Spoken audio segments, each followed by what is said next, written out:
মঞ্চে উপস্থিত সকলে একটি করে পত্রিকা হাতে নিয়ে ফ্রেমবন্দি করলে খুব ভালো লাগবে দেখতে বিষয়টা। করতালি কোথায়?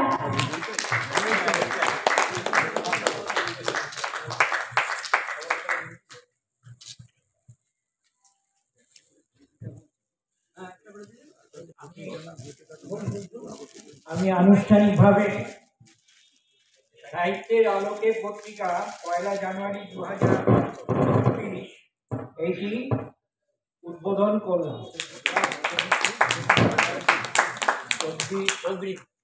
অগ্রিম করলাম।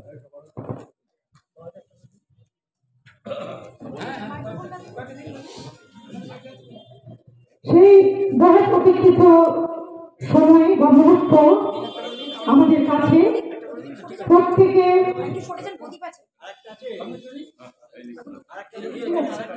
সেই বহু প্রতীক্ষিত মুহূর্তটি আমাদের সামনে এসে দাঁড়িয়েছে। আপনারা প্রত্যেকে যে সাহিত্যের আলোকে আমাদের এই সংখ্যায় লেখা দিয়েছেন, প্রত্যেকের লেখায় সমৃদ্ধ আমাদের এই পুস্তক আজকে প্রকাশিত। এই মুহূর্তে সেই 24শে ডিসেম্বর বহুদিন ধরে যেটার জন্য আপনারা দিন গুনছিলেন, সেই সময়টা আমাদের কাছে এসে গেছে। আপনারা প্রত্যেকে হাততালি দিয়ে এই মুহূর্তটাকে ধরে রাখুন, স্মৃতিতে থাকুন, ক্যামেরা বন্দী হোক। গত 24শে ডিসেম্বর হুগলি জেলার শ্রীরামপুর টাউন হলে হুগলি জেলার রিষড়া সাহিত্যের আলোকে পত্রিকার বাৎসরিক অনুষ্ঠান অনুষ্ঠিত হল। সাহিত্যের আলোকে পত্রিকার এই অনুষ্ঠান এবছর 15 বছরে পদার্পণ করল। এদিন বিশিষ্ট গুণীজনদের হাত দিয়ে সাহিত্যের আলোকে পত্রিকার বার্ষিক পত্রিকা প্রকাশিত হয়। প্রদীপ জ্বালিয়ে অনুষ্ঠানটি শুরু করা হয়। এরপর অতিথিদের সম্মাননা জানানো হয়। তারপর অনুষ্ঠানে উপস্থিত সকল কবিদের সম্মাননা জানানো হয় এবং কবিরা তাঁরা তাদের কবিতা পাঠ করেন। এদিনের অনুষ্ঠানে উপস্থিত ছিলেন আহমেদ রাজু বাংলাদেশ, কাজী নূর বাংলাদেশ, সাহিত্যের আলোকে পত্রিকার সম্পাদক বরুণ বন্দ্যোপাধ্যায়, কার্যকরী সম্পাদক সুশীল কুমার রায়, সহ সম্পাদক মিলন কুমার ভৌমিক, অধ্যক্ষ ডক্টর সমরেন্দ্র ঘোষ, সুযশ কান্তি দত্ত, বরুণ বিশ্বাস, ধীরেন্দ্রনাথ রায়, তন্দ্রা ভট্টাচার্য, কৌশিক সিংহ এবং আরও বিশিষ্ট ব্যক্তিরা এই অনুষ্ঠানে উপস্থিত ছিলেন।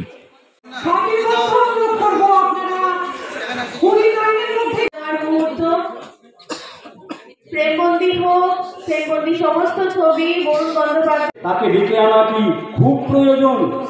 আগুনের হিংসাত্মক লীলা খেলা একমাত্র জলই পারে নেভাতে। জল হয়ে আয়না সবাই জ্বলে পুড়ে ছাই হওয়া সমাজকে বাঁচাতে। আগুন অদৃশ্য হবে তার স্বার্থ যখন ফুরাবে। নমস্কার, আমি সায়ন কুণ্ডু।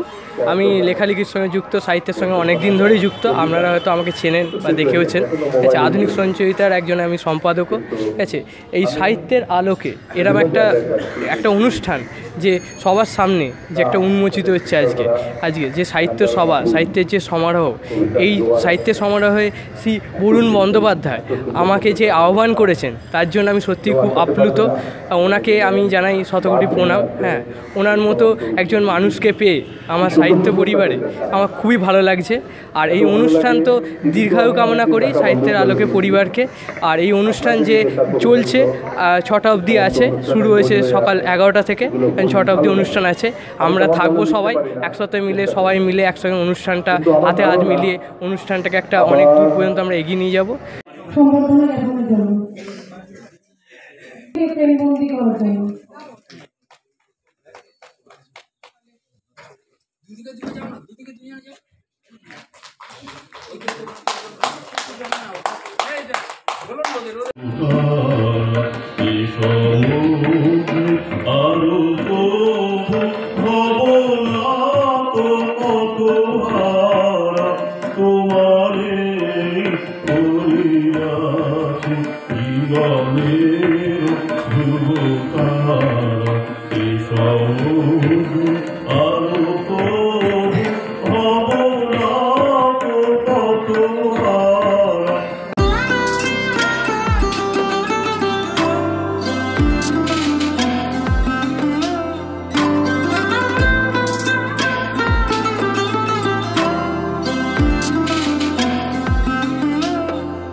আমি এটাই বলবো যে আবার আমাদের মধ্যে কবিতা আবৃত্তি বা কবিতা পাঠ বা কবিতা লেখা আবার ফিরে আসছে। এটা যতই মানুষ বলুক কবিতা মুছে গেছে, এখন মানুষ আর এটা পছন্দ করে না। মোবাইলের যুগে শুধু মোবাইলটাকেই পছন্দ করে, আমি সেটা বিশ্বাস করি না। আজকে যে এরকম যে এত গরিব মানুষের সঙ্গে আপনার উপস্থিতি কতটা ভালো লাগছে? আমার তো ভীষণই ভালো লাগছে, কারণ বিভিন্ন জায়গায় বিভিন্ন পরিবেশে মিশি, তবে সব থেকে শান্তি পাই এদের কাছেই।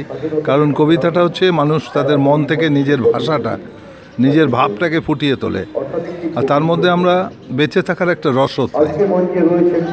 অনেক কিছু নতুনত্ব আছে যা আমাদের জীবনকে এগিয়ে নিয়ে যেতে সহযোগিতা করে। আপনি সাহিত্য কবিতার সঙ্গে কতদিন যুক্ত আছেন? আমি কম বেশি 90 সাল থেকেই লিখতাম, তবে ইদানিং বছর 10-12 হলো একটু লেখায় মনোযোগ দিয়েছি। তাছাড়া অবসর জীবন, এখন অবসর জীবনের পর থেকে পুরোপুরি এদিকেই ঝুঁকে পড়েছি। দাদা আপনার নাম? আমার নাম সঞ্জয় কুমার দে।